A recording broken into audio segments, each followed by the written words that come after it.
Welcome into the CHGO Bears Podcast. Bears Minicamp Day 2 recap show. Adam Hoge, Mark Carman, Nicholas Moreano.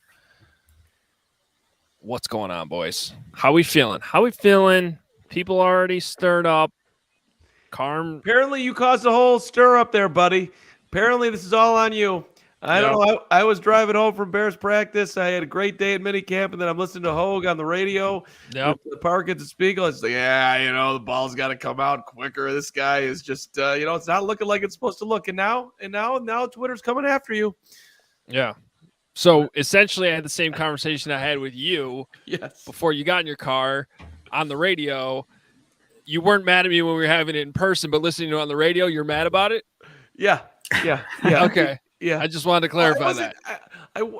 Well, just for the record, I mad is probably a touch strong, but I'm driving home and here's Hoge, and we got a show in 28 minutes, and he's just firing these hot takes at these two about how the quarterback's not good enough. And I'm like, and Parkins is out there like, it's the coolest visor I've ever seen. This guy's better than Dan Marino in his prime. He's better than Patrick Mahomes. So I was like, yeah, I don't know, 7-on-7. It's kind of like, throw the football, dude. These guys are open. What are you waiting for?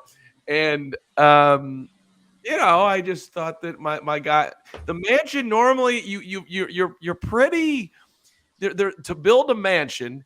You got to go brick by brick. Shout out to Braggs, and you got to maintain calm. And on June 14th, we may be behind the scenes at the mansion. We might have a couple of comments that the QB's not looking great, but you just you skipped some floors and just put it all out there. QB scuffles. That's what we're seeing.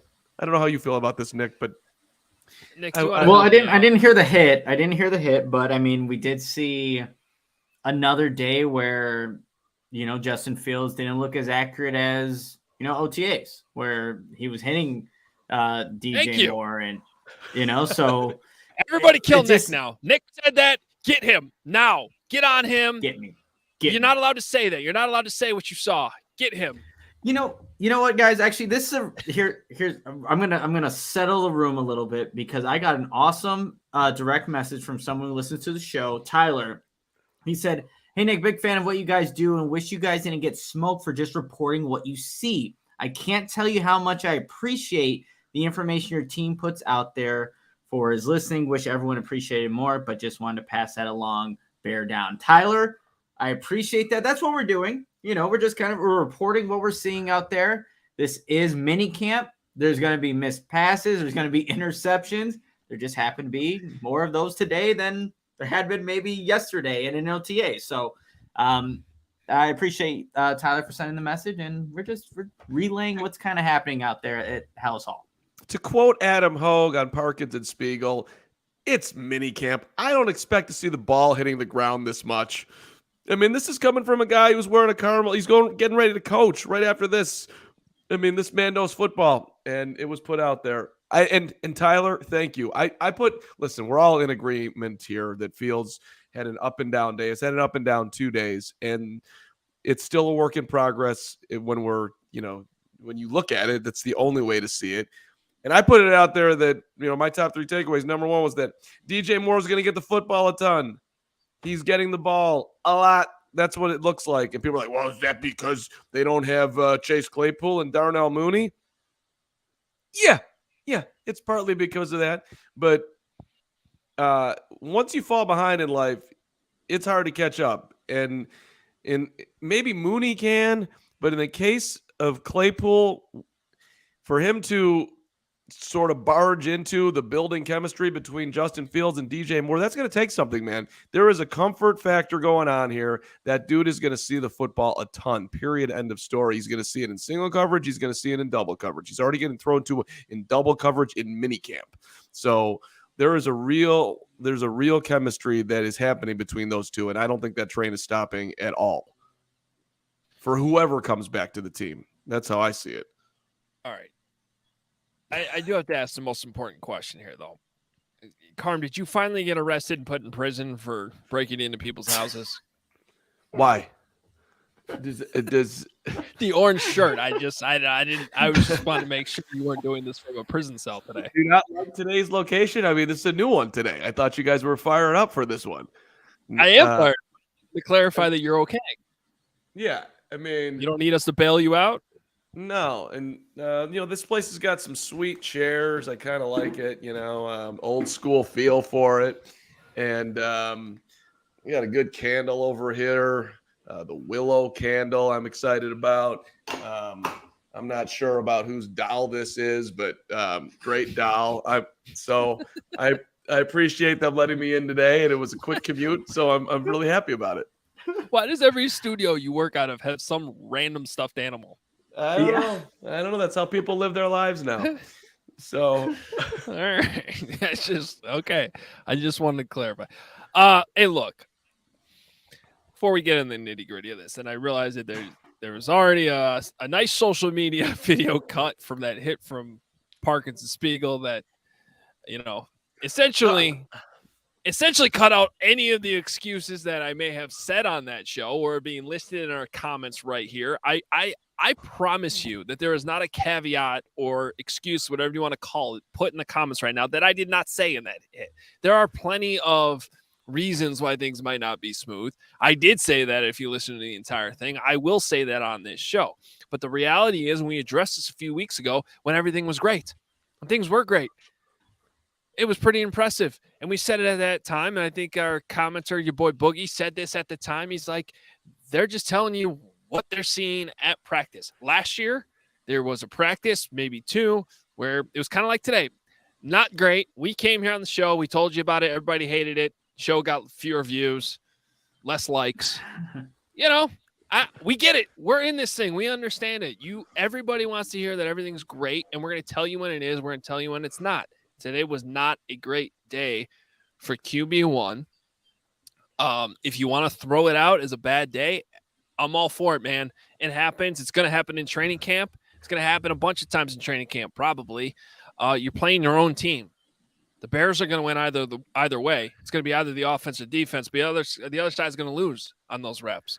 Today there was a lot of losing, I think, for the offense.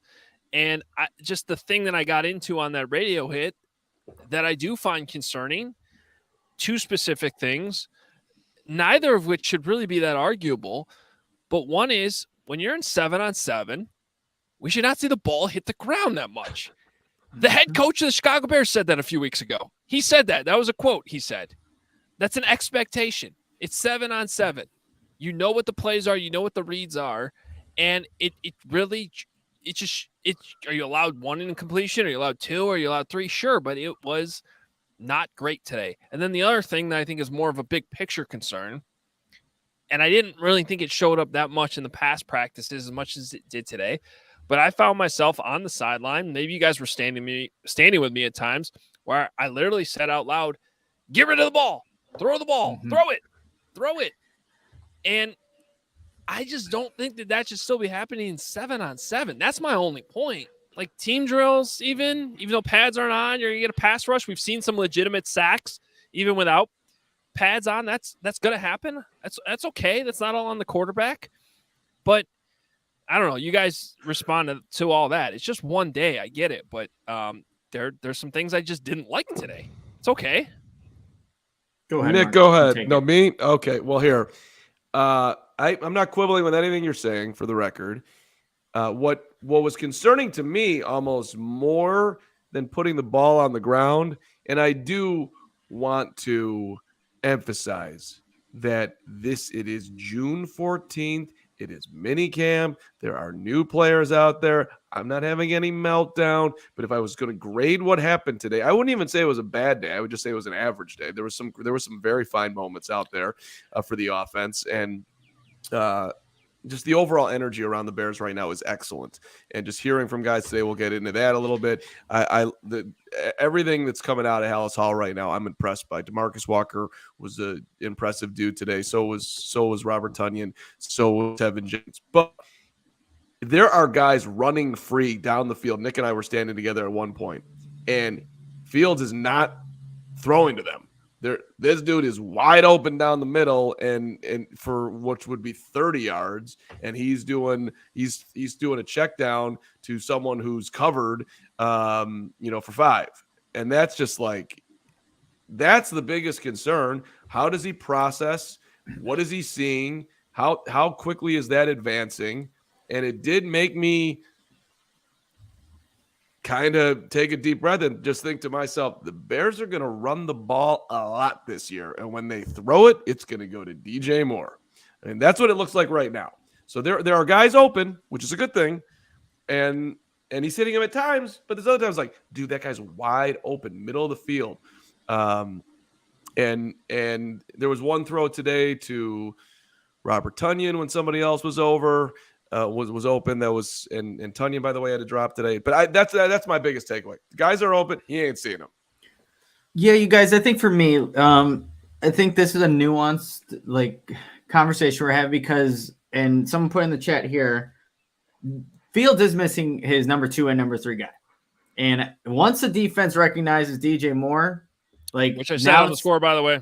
Yes, and that's a big thing. They could take away – that's what good defenses do. They take away your best weapon, right? So now you have to go to other guys that are still trying to prove themselves, like Eberflus Jones Jr. I remember at one point, Mark, you're like, oh, Eberflus is out there. I'm like, oh, I kind of forgot Eberflus was out there. He should be showing up when there's no Darnell Mooney or Chase Claypool.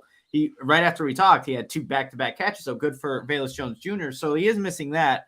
But, I think a perfect way of, looking at this practice, one play – Justin Fields try to fire the ball to DJ Moore over the middle of the field.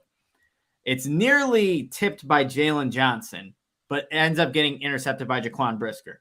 Later on in that period, the play that you were talking about, I think, Carm, where he throws into double cover to DJ Moore. It's Jalen Johnson, Elijah Hicks. DJ Moore comes down to the football.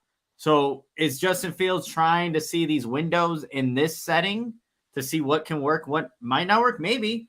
But it just kind of shows a variation. One was an interception. One was a explosive play down the field. And I think we're this mini camp, we're seeing a little bit more inconsistencies, the turnovers, the wins going to the defense, as opposed to what we kind of saw in OTAs, where it was heavy focus on the offense, winning a majority of those matchups. Yeah, and I think there's a lot of different things going on. I mean, I cannot wait to see Darnell Mooney on the field because I think all this stuff with DJ Moore, which has been great, by the way. And I've said this many times, even on this show, when he throws the DJ Moore, I see a faster process. I see the ball getting out quicker. I see better conviction. And so I do think it's in there when that trust is there. And I think that trust probably exists with Darnell Mooney too. I think we've seen it with Cole Kmet here and there. So it is not a complete picture right now. I also think a real thing is the fact that now they've been on the field for 4 full weeks, plenty of practices, and the defense is probably seeing almost everything they're doing. We heard yesterday on that one play I asked Cole Kmet about that they put in a new wrinkle in there basically to allow the play to happen because the offense is picking up on the fact that the defense sees everything that's, they've seen all these plays. We're already getting to that sort of monotonous part of the offseason where you're practicing against your team so much, you sort of have seen everything.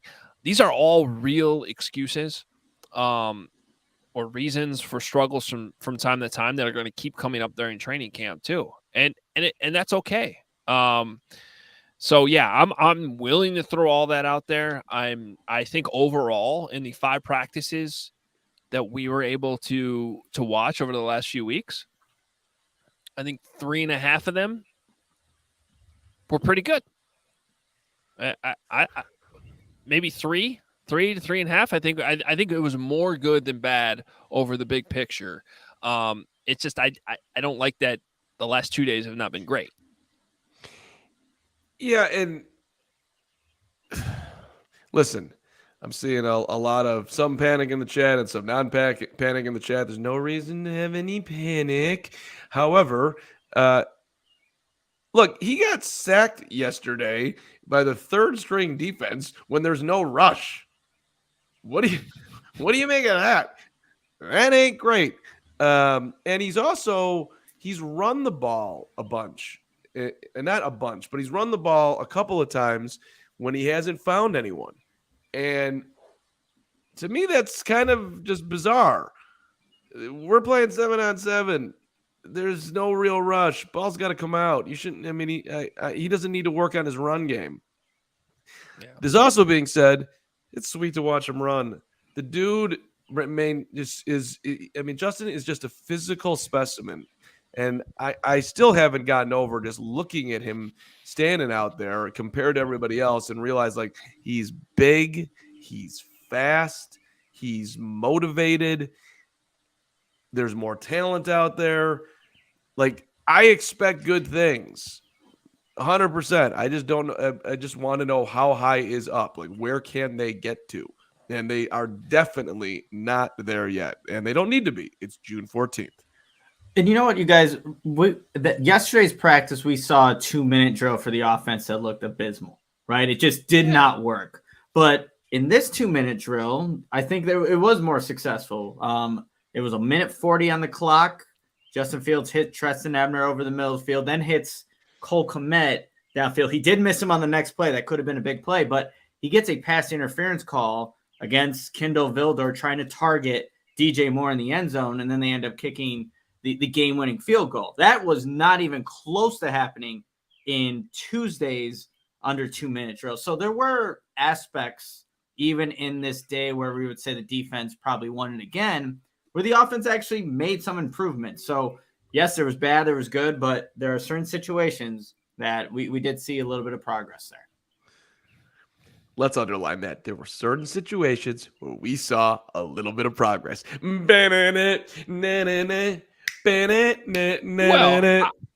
I would like to bring up what I thought was the play of the day. Let's hear it. Ooh. Which was an amazing throw downfield with perfect touch to DJ Moore, basically in double coverage, but not in the way where it was a bad decision. There was a safety coming over the top. Moore had both of them beat. Great ball. There was a little bit of traffic there at the end, and Moore, I think, sort of double caught it because it wasn't an easy catch, but it was a great throw, great catch, great play. In a game setting, it would have been one of the better plays you see in the league on any given weekend. So yeah, no one's sitting here and saying it was all bad. That was a good one. I have too many plays in my notebook that I was hoping for. 2 days after I said this guy could be a Pro Bowler, by the way. That happened Monday, right? Remember that? You guys were there. Yeah. We were there. So yeah, again, just telling you what we saw today. And even on a play that he completed to Robert Tonyan over Tremaine Edmonds again. Yep. I still have in parentheses, though, still holding it too long. Well, that was the play where Cole Kmet is streaking down the middle of the field, Carm. Like we said, oh, wait, why aren't you throwing it to Kmet? And we don't know the progression. We don't know what it's supposed to look like. But, yes, he did complete the pass to Tonyan. But, hey, you like Cole Kmet. We've seen that connection. I don't know why the throw wasn't made. But, yeah, I completely agree with you on that one, Adam. Let's go old school for just 1 second to good old Carm era when Mike Ditka was screaming at Jim McMahon, why the hell did you throw the ball to whoever the hell it was? And he's like, because he was wide open. He was going to run into the end zone and get a touchdown, where the play didn't call for that. Great quarterbacks, man. They see the field. Period. End of story. And that's where we're hoping that Fields can get to. It is obvious that he is not quite there yet. Second year of the offense, that should be obviously in his favor, but you still have a lot of new parts and you have some missing parts. All of that's going on. But when you see that the guy running down the middle of the field, he's wide open, he's the deepest dude out there, and that's the biggest home run hit, and it would not be, it's a throw that he absolutely can make in his sleep. It'd be fun to see him hit it, and I'm sure he will sometime this year, sooner than later. Please, let's go, Justin. I know what's going to happen, guys. What's going to happen is tomorrow when I'm not here, he's going to have the best practice of his life. And you guys are going to be here telling everybody, and everyone's going to be like, oh, negative Hoge's not here. That's what it's going to be. Hoge. And by the way, I hope that happens. I hope that happens because I would love to be here every single day telling you about how great he You got sucked in by Parkins. The guy's a straight veteran. He lulled you to sleep, and he brought it out of you.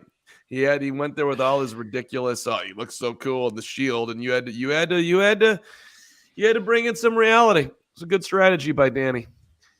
Danny's a bad guy. That's what he does. What are you even talking about? I had to bring in the reality that I saw. You did. And just talked to you about. And then you had to go to. I mean, look at the mansion today. Just sitting on the porch. He's so relaxed. What a beautiful backdrop. I'm not that relaxed right now. I'm not. I didn't enjoy that. I didn't enjoy that practice. I want to see a better practice. I got a bunch of positive stuff from the practice today. You know what I need though? Yeah, I know. But what I really need right now is a Goose Island, because we are supported by Goose Island Beer Company, Chicago's beer since 1988. We got the Goose Island IPA. Wow, extra honks today. Yeah, that's it. We're going full honkage on the Goose Island read. 6-time medal winner at the Great American Beer Fest, always in style, citrus aroma, bold hop finish. Got the tropical beer hug. Might have to go tropical beer hug today, honestly. 9.9% alcohol. That's dangerously easy to drink. 312 wheat ale. The long time 312. You can never lose with 312. Full pocket pills. That's the one I love right now. Everyday beer. It's what the brewers at Goose Island are drinking. Grab ultra fresh brewer exclusive beers at Goose Island's original brew house on Clybourne Avenue in Lincoln Park, or from their tap room on Fulton Street in Westtown. Goose Island Beer Company, Chicago's beer. The ComEd Energy Efficiency Program is committed to helping families and individuals and businesses like Adam Hoge in the communities they serve, helping manage energy issues and lower energy bills now and into the future. Nick. That's right, Mark. And ComEd offers a wide variety of incentives on lighting and other efficiency upgrades to commercial, industrial, and public sector customers of all sizes across the territory. ComEd also offers free facility assessments that can help find energy-saving opportunities, like for HVAC systems, commercial kitchen equipment, or industrial processes there, Mark. ComEd doing great work, Nick. Tell me how they do it. Yeah, an authorized engineer will work with you to develop a detailed assessment plan specific to your goals and needs.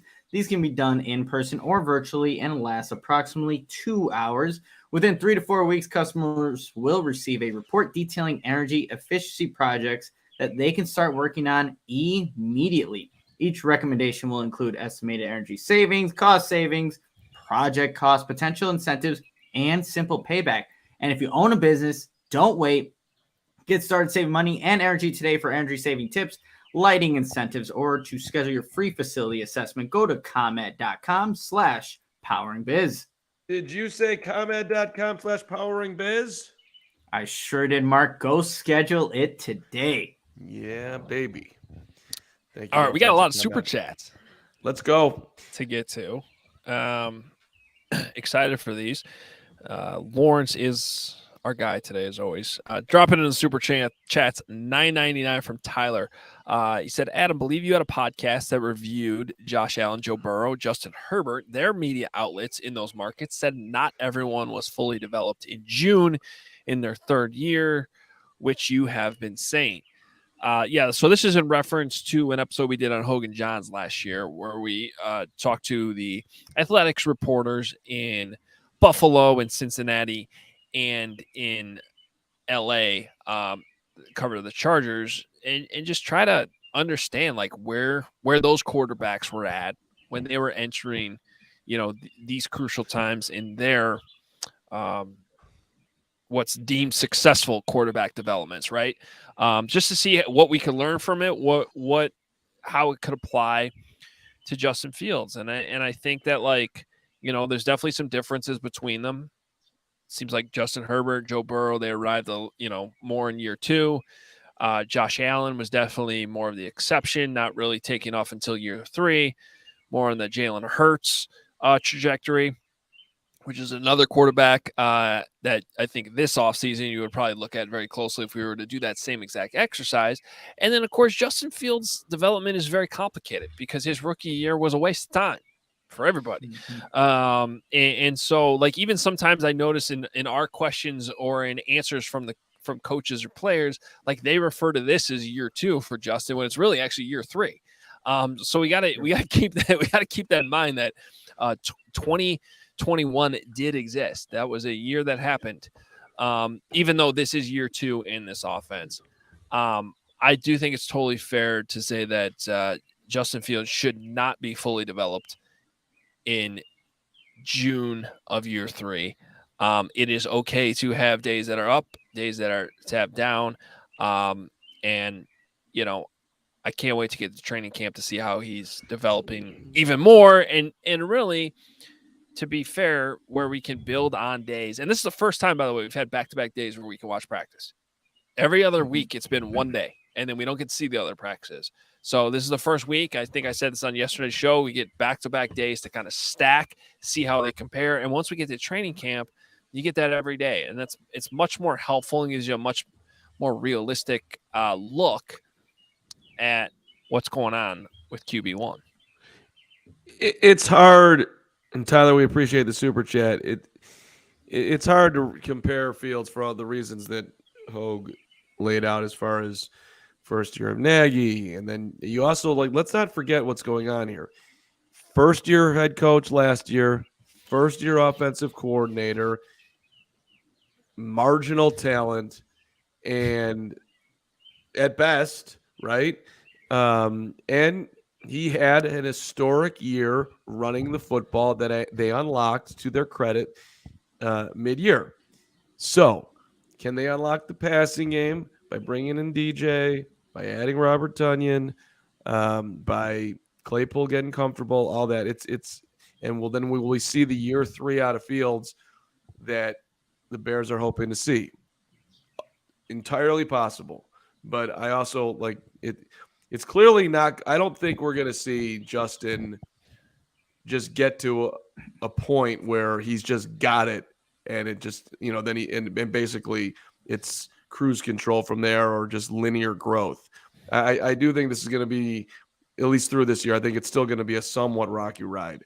But I think they'll lean on the ground game, and they're going to lean on DJ more to get through the days when it doesn't look that great, and they'll try to win football games. I think that's a huge likelihood. This still could be a year where the Bears win ugly, and we'll have to be sitting there after games just trying to figure out, like, yeah, it's great they won, but here's the good and here's the not so good. I think that's definitely on the table. Well, I think it's impossible too in Field's situation right now for it to be fully developed in June, going into his 3rd year. Because again, going back to what we've already said, he doesn't have his 2 other top targets right now. Like, it can't be done. It literally can't. We need to see it on the field first, and just not happening at this point. And he's not going up against a rush where he's actually going to get a hit. So it's a lot of things that in June, probably for Jalen Hurts, Josh Allen, Joe Burrow, like, no way. And you have to see it actually come in the season. So I'm not going to say at this point, again, June 14th, that Fields is not on track. Because Adam, you asked Eberflus today about him and getting the ball out quicker. Like, how is he at this process? Eberflus, of course, was going to say that he is on track with doing some of those things. So I'm going to take the wait and see approach for now to see how Fields can bounce back after having kind of 2 bad days. And we've always talked about this, Adam. Like, he usually doesn't do that. He usually doesn't have back-to-back bad days. So let's see what happens when he's on Thursday. I don't know if I'd call it a bad day, but okay. Do you want to hear? You want to hear your question? Should we play your question to Flus about the ball going down the field? Do we have it? We do. Okay. All right. This is the Hoge to the Flus about deep shots coming out of the quarterback's arm. Matt, in practice today, we saw a number of deep shots. I don't know if that was an emphasis today or not, but I was just curious. You're standing right behind the offense, as you usually do. Just what was your evaluation from all those?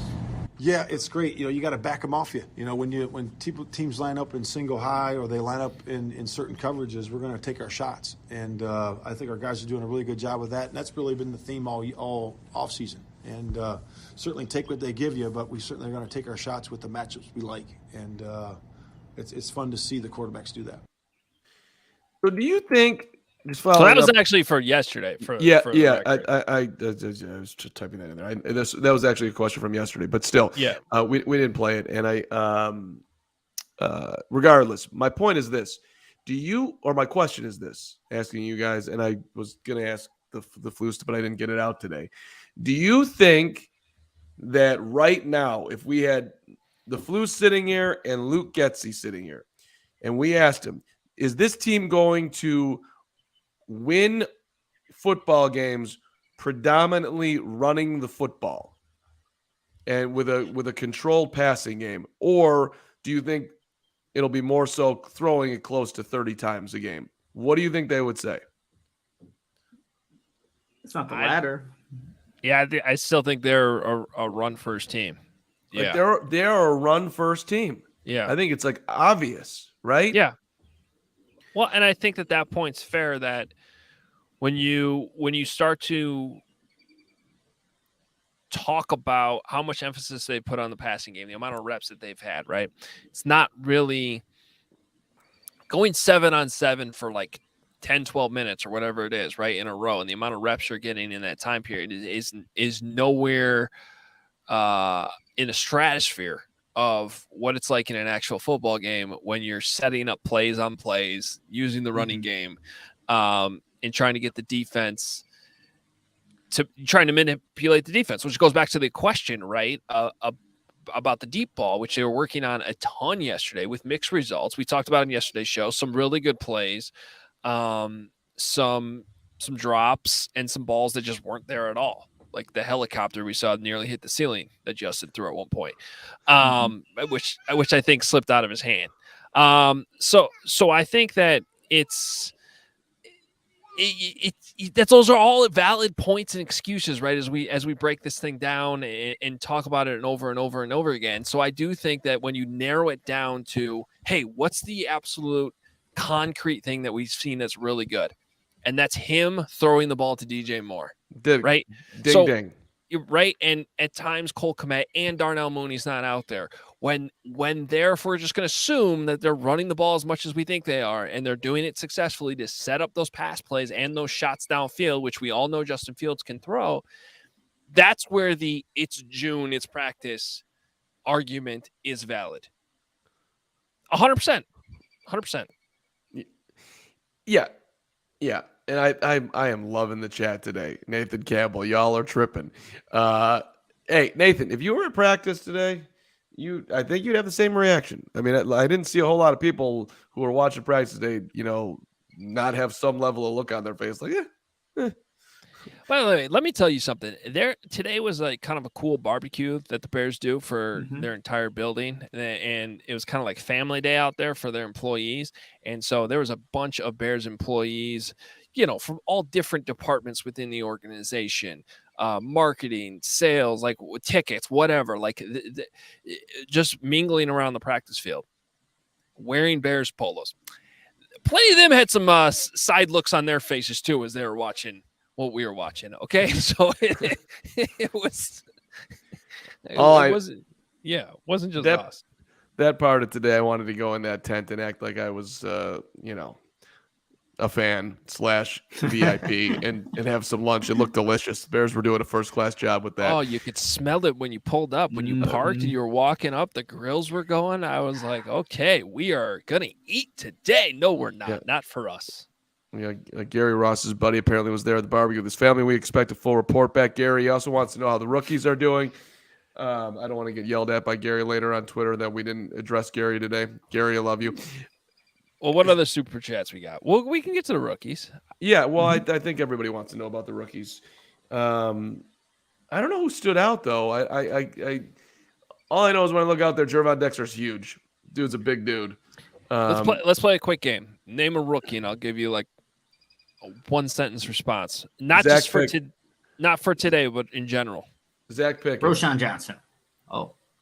Wow. 3 got thrown at me at the same time. Travis Bell wins because it's a super chat from Renetta. $2. Sure. Travis Bell, quieter than Gervon Dexter and Zach Pickens. Yeah. You said Zach Pickens. Pickens quieter than Gervon Dexter, but still like what I've seen to start. Roschon Johnson. Kind of where I thought he would be. Yeah. Like he's definitely at this point, I mean, training camp could change things maybe, but I would say he is definitely not in a position to challenge Dante Foreman or Khalil Herbert for, a major chunk of the carries by any means. But everything you hear off the field, about his leadership, and I think he's going to be a big part of special teams. So, and I think that's a very fair position for him to be in at this point as a 4th round pick. Question for both of you. What rookie have you noticed the most so far? Well, I think what I would say in terms of plays that we've been able to see, my answer would be Tyler Scott. Mm-hmm. In terms of reps and how they're being used, and then we heard from Eberflus yesterday mention some of these plays that we apparently haven't seen that have happened on days that we haven't been there, but Tyreek Stevenson. Yeah. Ding to the ding. Tyreek Stevenson, for those interested in the rookies, I think it's very clear that I don't want to say he's the head of this class, but actually I do want to say that. I think this is if you had to bet on what rookie will have the biggest impact on the 2023 Bears, I think Tyreek Stevenson would be your safest play in Vegas right now. More than Darnell Wright? Ooh. That's a good point. That's a fair. I mean, I'm just getting lost in the non-sexiness of the offensive line, but Man, that's just what an insult to the line of scrimmage. The guys, the grinders inside. Yeah, no, you're the guys that do the dirty work. Okay, you're absolutely right. And it would be moronic for me to die on the Stevenson Hill over Wright, so I won't do that. But I will say this: I think I'd like. Not that Darnell Wright hasn't looked good, and it's definitely unfair to totally evaluate line play without pads on. I would say that, like, if you were to make a list of which rookies are having the most impressive spring overall, I think you would rank Tyreek Stevenson over Darnell Wright, with the caveat that, like, yeah, it's a corner versus a right tackle when there's no pads being worn. That's probably how it should be, but it's still notable, I think. Right, Kitty Hawkins 94 for $2. How's the O-line looking? It's just very hard because it's a tell, Kitty, because they're not wearing pads and they're just kind of playing grabby grab, and it's just they're playing what? Grabby grab? I would call it. What would you call it? What do you got a better name for what they do out there right now with shorts and shirts? Grabby grab is shirts. Shorts brick by brick, grabby grab. They had one drill today that I was enjoying watching. The corner safeties are they're backing up, they're backpedaling from the line of scrimmage, and they get to, and they're doing the width of the field. They turn around and there's two Bears coaches. There's two going at a time, and the football's coming at them. They make the catch, they run to the other end. Tyreek Stevenson and Jalen Johnson both impressed me significantly, not only with their back pedal and their catch, but afterwards giving the ball back to the coach. A lot of the Bears players just flip it back. They went with the jump shot football back to the coach, and that's what I'm looking for. Football players who appreciate hoops. Tyreek Stevenson, impact rookie, mark it down, athlete. Real quickly, guys, a thing that I appreciate, a little note that I had, it was in 7-on-7, Justin Fields, he had one of those moments where he kind of just tucked and ran with the football. The one guy that was chasing him on the play arguably was like the biggest guy on the field. Actually, this would have been a team drill. Gervon Dexter. You see number 98 being the one that's trying to actually chase him down. He's not close, but he's the one that's actually closest and showing that hustle, like on a play that's already, everyone else kind of jogging the other direction. Gervon Dexter hustling from his defensive line position to go and pursue Fields. I'm like, that's exactly what this coaching staff wants to see right now. That buy-in, that hustle intensity, the hits, and you saw it from Gervon Dexter on that play. I mean, you got to love it. Not the hustle from the rookie and the hoop talent. And to Brant Gosnell, $1.99. Hey, Carm, how did Sewell look? I get how you're playing this game, Brant. And all I know we is need a full breakdown. He's asking you, not us. To be honest, I saw him bobble a ball yesterday. He was around the field at some. I saw him a little bit today, but my focus was on 57. I thought that Jack Sanborn, even though he wasn't practicing today, I thought he had a great leg kick while he was watching practice. I thought he just looked big and strong and powerful. And even when the Sand God is not out there, I'm liking what I'm seeing from the Sand God. So the Sewell thing is just it's beneath you, Brent Gosnell. But we appreciate the super chat. Thank you very much. Okay. Yeah, go ahead. How'd he look? Yeah, well, I didn't have anything specific today on Noah Sewell, but I will say overall, I do think it is a little notable that I think he's been pushing Dylan Cole for reps and maybe even overtaking him a little bit. And I think that's why a question got asked yesterday that Matt Eberflus addressed, like, is the Sand God's job in any doubt there if Sewell keeps looking pretty good? And I actually thought Flus did a pretty good job of shooting that one down and saying that, look, shot that back, shit down. Yeah, when he's back, when he's healthy, Jack Sanborn's the starter. They know that they screwed over the Sand God with what they did this offseason. He knows that he should be that TJ Edwards and Tremaine Edmonds, as lovely as signings as they were, the Sand God earned his spot. We're not taking away his starting spot for Noah Sewell. Settle down, everyone. Nerd Mafia 199 super chat. How's the defense looking? I'm actually kind of bullish on the defense. I think that they got some veterans mixed with a young, good secondary that I really feel like if they can add one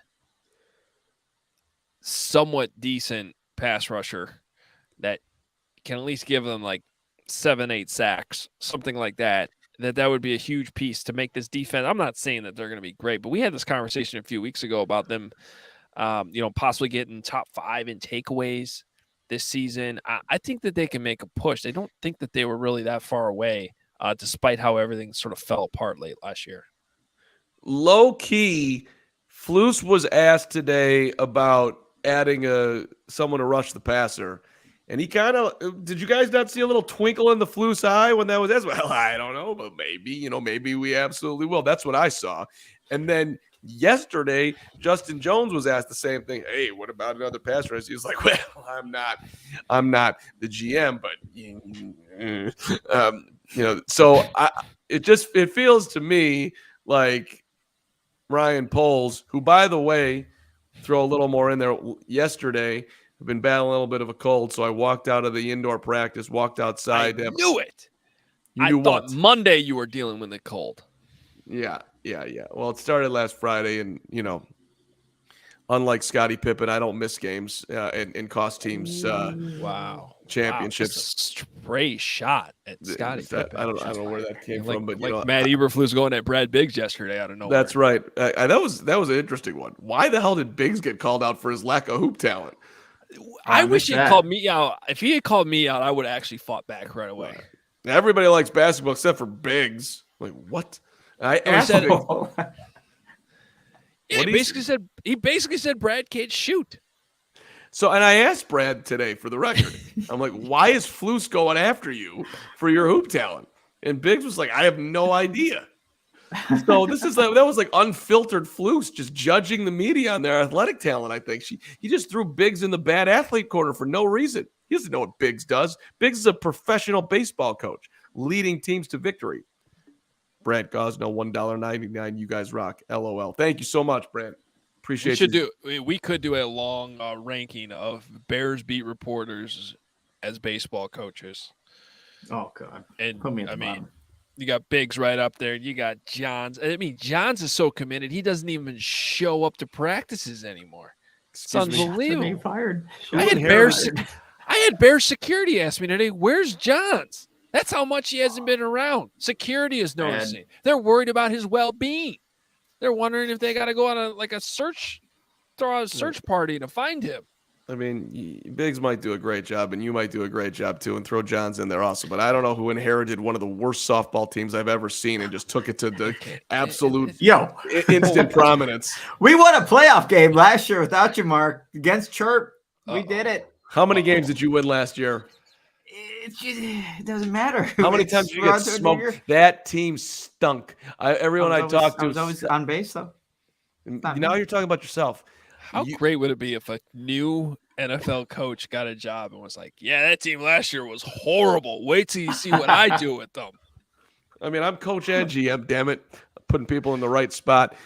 Thank you very much. But okay, Belichick. Well, hey, I mean, that's right. That's right. You can call me Belichick. Hey, we're missing some things here that I want to get in. There was a lot of leadership talk. You want to, Nick? Nick, before I get there. There was leadership talk a lot from DeMarcus Walker. There's Teven Jenkins on his new position. I mean, we could take this in a bunch of different directions, you guys. Yeah, why don't we do that after Hope tells us about some shadiness? Shady. Well, they're not shady. They're called Shady Rays, but they're not shady sunglasses. They're excellent sunglasses that are perfect on days like this when the sun's back out and it's not raining like nonsense like yesterday. You take on the sun with gear built to last. And our friends at Shady Rays have you covered for the warm weather ahead with premium polarized shades at an affordable price. Shady Rays is an independent sunglass company that offers a world-class product just as good as any expensive pair we've worn, with durable frames and extremely clear optics for outdoor adventures. Stop spending so much money on sunglasses, because Shady Rays, not only do they have affordable sunglasses for you, they also offer the most insane protection in all of eyewear. Every pair is backed by lost and broken replacements. You lose them, you get hit by an errant pass at practice or something like that, and they break, which they probably won't because they're durable. But if they did, they'll just send you a new pair. No questions asked. Wear your Shady Rays with confidence because they have your back long after you purchase. And together with their customers, Shady Rays is providing much-needed support to nonprofit partners across the U.S. through Shady Rays Impact. Exclusive for our listeners, right now, Shady Rays is giving out their best deal of the season. Here's what you do. You go to ShadyRays.com. You use code CHGO, and you get 50% off 2+ pairs of polarized sunglasses. Try for yourself the shades rated 5 stars by over 250,000 people. So we got a ton of super chats to get through, but I just want to pepper you guys real fast here on people today. Number one, Marcus Walker, 7 sacks last year, breakout year. Hoagie? Yeah, you kind of broke up there, buddy. What was the question? No, I'm sorry. My bad. Number one, I just want to pepper you with some DeMarcus Walker, the Flus, Jenkins, Tonyan all spoke today. What was your number one takeaway from Walker? Oh, number one takeaway from Walker was his quote on last year, which I will probably have to pull up here for a second to get it completely right, because I think it's important to get completely right. Let's see. No, I got it. I think so. I can just throw in there as Hoge's bringing it up. There was a lot of conversation about leadership today, and Walker has been brought in here to get to the quarterback, but also to be a vet leader. Here's the quote on the Bears' struggles on defense from last year. Honestly, fuck that shit. Know what I'm saying? Last year's done. Great quote. Great. We've had some good quotes these past 2 days from Justin Jones to Marcus Walker. It's been great. I love these guys. I have to say, you know what? This team, here's a big conclusion at this point. This team, I guess you got to throw in the same caveat as when Justin Fields struggles on June 14th. It is June 14th. But right now, they are extremely likable, like motivational, just quotable, fun team. I'm having fun. I thought today's practice was fun other than some of the results, right? Like, it was kind of throwback music day. They had some 50 Cent playing. The barbecue was going on. Like, there was a good vibe. There's been a good vibe at most of these practices, quite frankly. So I like it. Keep it coming. And DeMarcus Walker is on a list of a number of these new additions that I'm a big fan of, just from their personality and how much they care about football and sort of how demonstrative. But to your point, Carm, also, like, they're not afraid to be the leaders. Like, there's no hesitation. These guys came in this year and I think they were encouraged by the front office and the coaching staff. No, jump in there, take charge of this locker room. And I think we're seeing that. First thing he said up there, like, "Hey, how's it going so far?" I love it here. I am thrilled to be a Chicago Bear, and I get it. Like, there's some kissing the Bear ring there going on. It's an easy thing to say, but you don't have to say I love it here like that. I think DeMarcus Walker feels very appreciated for, his tenure in the league and the position the Bears are putting him in to be that leader that we're talking about here. I don't know if we're leaving anything out here, Nick, that you wanted to add on the old Walker. Yeah, well, Adam, you asked him about playing inside, outside, and again, what do you prefer? His answer, put me anywhere. I just want to play. And again, that's just his mentality, man. Again, he's grateful to be here. He loves being a Bear. He's already got this leadership quality to him. And he just seems like a guy that, honestly, wherever you put him, he's going to want to excel. Obviously, he's connecting with his teammates, but he's not also afraid to, call them out and be that vocal leader that they need him to be at times. So DeMarcus Walker brings the energy. Eberflus has recognized that when he sees him on the practice field. So I think it's a nice addition for the Bears locker room, even though it's only, again, June 14th. I like the acquisition so far. All right, Carm, what else do we want to hit? Because we got a few more super chats, and I have two nerdy football things at the end. Okay, we can go to the super. And okay. I'll just say on tomorrow's show, we'll play a little bit more audio for you. There was some interesting stuff with Robert Tonyan building chemistry with Fields. And also, here's one little note, and then we'll go. Teven Jenkins talked today. I asked him about, when they signed Nate Davis, how was that communicated to you that you were going over to left guard? And he said that Chris Morgan, the Bears offensive line coach, called him 5 minutes after they signed Nate Davis and said, "You're going to left guard," which last year in training camp, when Teven was wonky with the coaching staff, they called him up and told him, "Hey, man, you're moving from tackle to guard. Come ready." So this is the relationship that he's got with Morgan, and they moved him again, and Morgan stepped up literally 5 minutes afterwards. Yeah, I like hearing that. So, that's it. I assume everybody just enjoyed the fact that the Bears handled it the way they handled it that way with Teven. Yeah, because that's not always the case. And, last year was obviously a different situation in the middle of training camp, but he basically got one night's notice. Tomorrow, show up, ready to go at guard.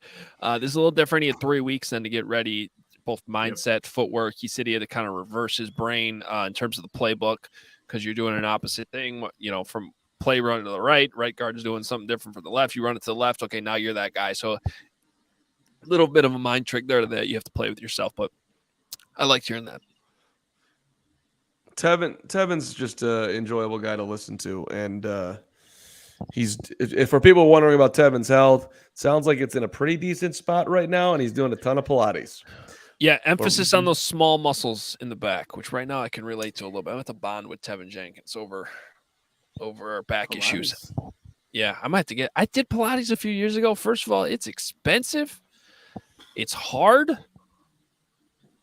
But yeah, I might have a CHGO Bears Pilates class and see how we do. We'd all benefit from it, but it'd be, like you said, pain in the ass. Do Pilates, don't drink hot toddies.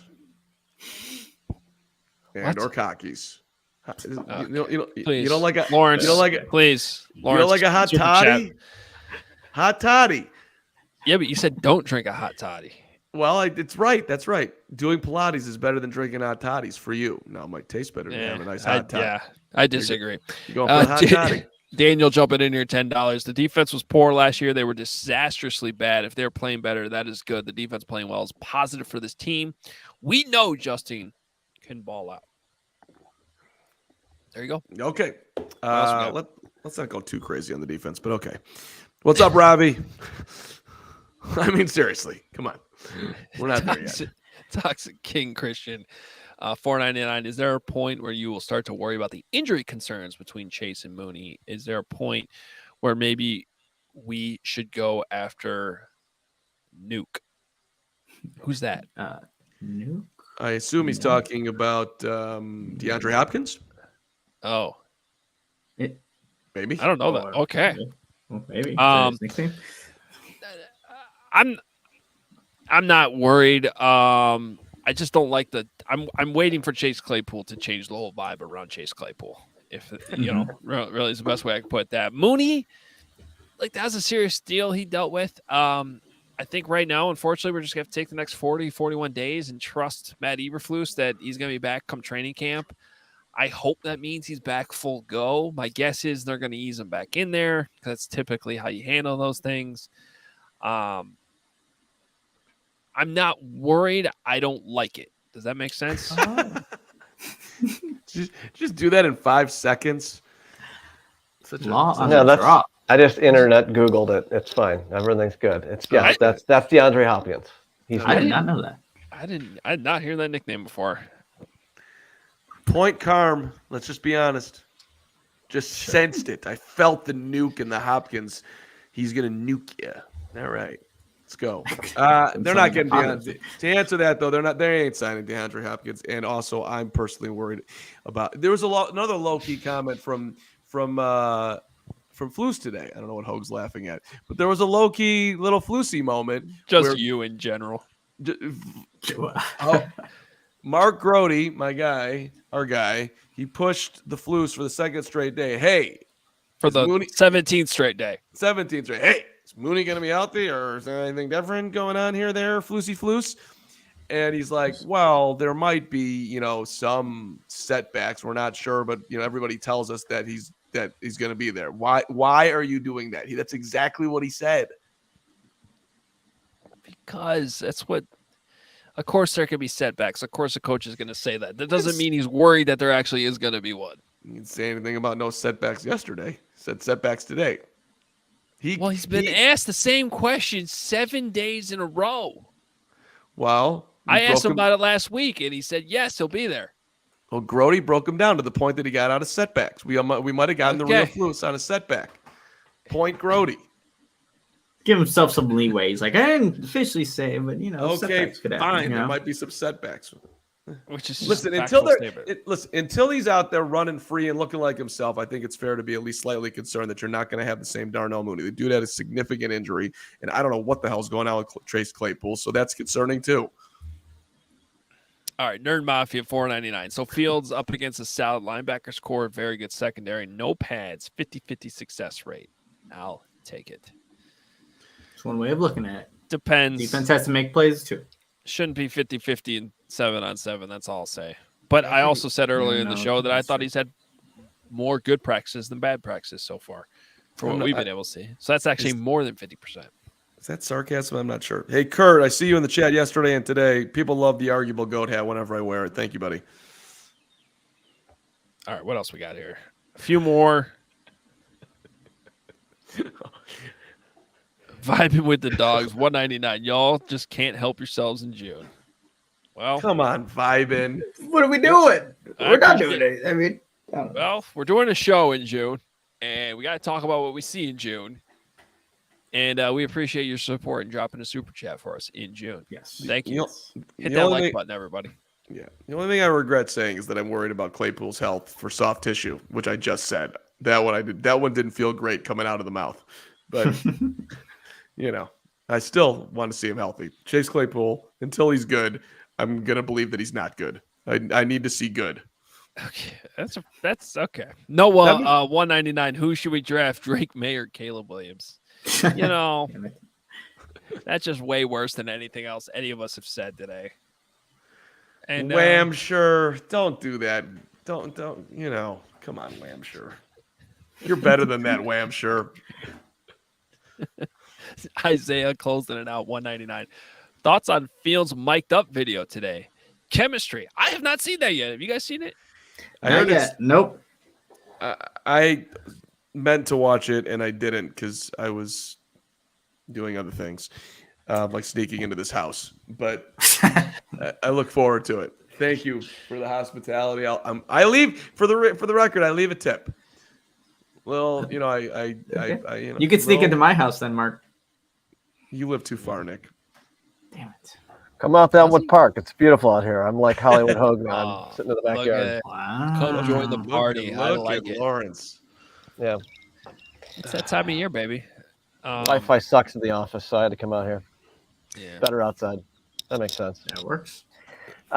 Hey, before we go, I know that Nick had a potential update to the bird. Major Oh, update, yeah. you guys. This is the best thing I saw at practice. The bird and its eggs are still there. They got one more day, you guys, to potentially still make it out alive and to have little birds. I'm sorry, wait, what they're getting? What's happening? They're in jeopardy of dying every time Carlos Santos kicks a field goal because the field goal's in the net. Okay. Yeah, you see that there behind him? That's the Yeah. field goal net. So anytime a field goal is made, he could potentially hit that net, fall right down on top of those eggs.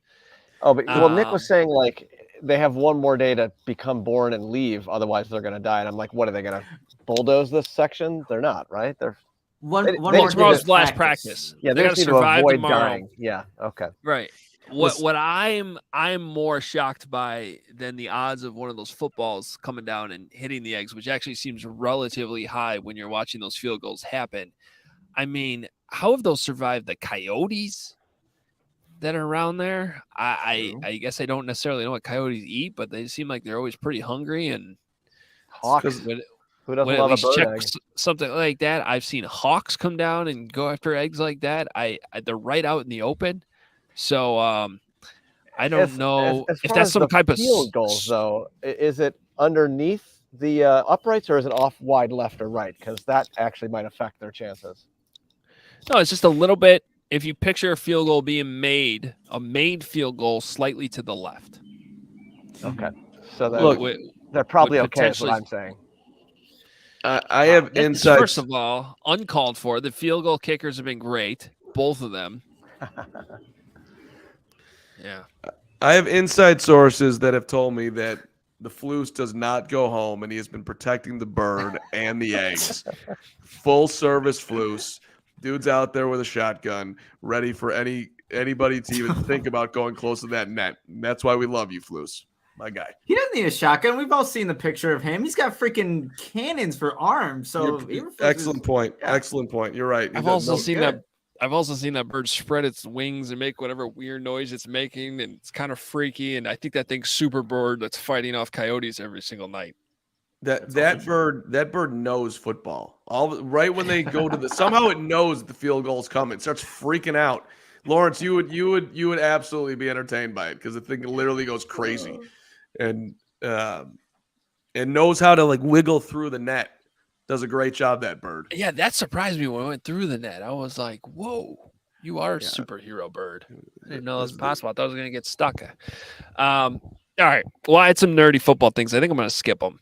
But I did want to mention that since I'm Mr. Grass with the field, I thought it was interesting. They installed the turf at Soldier Field, the home of 31. They put it on the new practice field.